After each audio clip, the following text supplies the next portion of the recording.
मी माननीय पंतप्रधान नरेंद्र मोदीजी यांची भेट घेतलेली आहे। राज्यामध्ये एकूण प्रशासन आणि प्रकल्प या संदर्भातली माहिती मी त्यांना दिली। केंद्र सरकारच्या सोबत काही प्रकल्पांची आमची चर्चा चाललेली आहे। काही प्रकल्प वेगवेगळ्या स्टेजेसमध्ये आहेत, त्या संदर्भातली माहिती त्यांना दिली आणि एकूणच केंद्र सरकारकडून काय मदत अपेक्षित आहे या संदर्भात देखील मी त्यांना जे काही पत्र आहे ते दिलेलं आहे। अतिशय चांगली चर्चा झाली आहे। पूर्वी देखील जेव्हा जेव्हा आम्ही केंद्र सरकारकडे मदत मागतो त्यावेळी ती मदत मिळते, मग ती हायवेजच्या संदर्भात असेल, रेल्वेच्या संदर्भात असेल किंवा जो काही उत्तन विरार कॉरिडॉर असेल, अशा विविध प्रकल्पांच्या संदर्भात, मेट्रोच्या संदर्भात, आपल्या नदीजोड प्रकल्पाच्या संदर्भात, अशा विविध संदर्भात वेगवेगळ्या स्टेजेसवर जे काही आपले प्रकल्प आहेत त्याची त्यांना माहिती देऊन आणि त्याला कसं एक्सपिडाइट करता येईल या संदर्भातला हा प्रयत्न होता। माननीय प्रधानमंत्री मोदींना भेटल्यानंतर मी निर्मला सीतारामनजी यांची देखील भेट घेतली आणि तिथे विशेषतः जो आपला उत्तन ते विरार हा जो कॉरिडॉर आहे जवळपास 55,000 कोटी रुपयाचा, त्याच्या संदर्भातलं आपण एक जायकाला प्रपोजल दिलेला आहे। तर ते प्रपोजल परस्यू करण्याच्या संदर्भातली आजची भेट होती।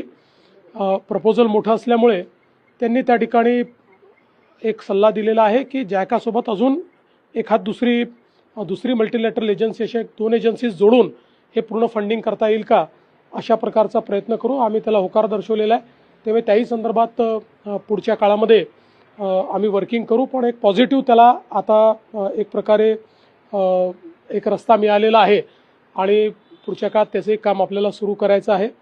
त्यानंतर मी माननीय भूपेंद्र यादवजी यांच्याकडे देखील गेलो होतो आणि विशेषतः भूपेंद्र यादवजी यांच्याकडे जे काही आपले पर्यावरण आणि वन याच्या ज्या काही आपल्या मंजुरी आहेत, ज्या थांबलेल्या आहेत किंवा वेगवेगळ्या स्टेजेसवर आहेत, त्याची माहिती मी त्यांना दिली, त्याचा फॉलोअप केला। त्यांनी देखील अतिशय वेगानं ती मान्यता देण्यात येईल अशा पद्धतीनं सांगितलेलं आहे।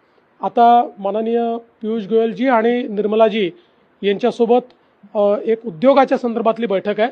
देशभरातले मुख्यमंत्री किंवा इंडस्ट्रीज मिनिस्टर त्याला राहणार आहे।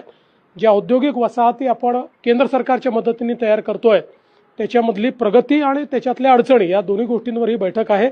आपल्याकडे विशेषतः शेंद्रा बिडकीनला आपण आता ॲडिशनल 8,000 एकर जमीन ही ॲक्वायर करतो आणि अतिशय यशस्वी अशा प्रकारे आपली ही औद्योगिक वसाहत DMICच्या अंतर्गत झालेली आहे।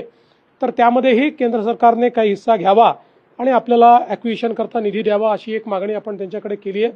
दुसरं, जो काही दिल्ली नागपूर कॉरिडॉर आहे त्याच्यावर एक औद्योगिक वसाहत तयार करण्यासंदर्भात केंद्र सरकारने सांगितलं होतं। तर सावनेरला त्याकरता 6,000 एकर जागा आपण जी आहे ती ॲक्वायर करतोय। दिघीच्या संदर्भात त्यांनी एक मुद्दा मांडलेला, त्याचा आम्ही अप्राइज करू की 6,000 एकर जागा तिथे आपली ॲक्वायर झाली आहे आणि केंद्र सरकारने आपल्याला वन टाईम इन्फ्रास्ट्रक्चरचे पैसे दिलेत, त्याचं टेंडर आपण अलॉट केलेलं आहे, त्याचंही काम आपण सुरू केलेलं आहे।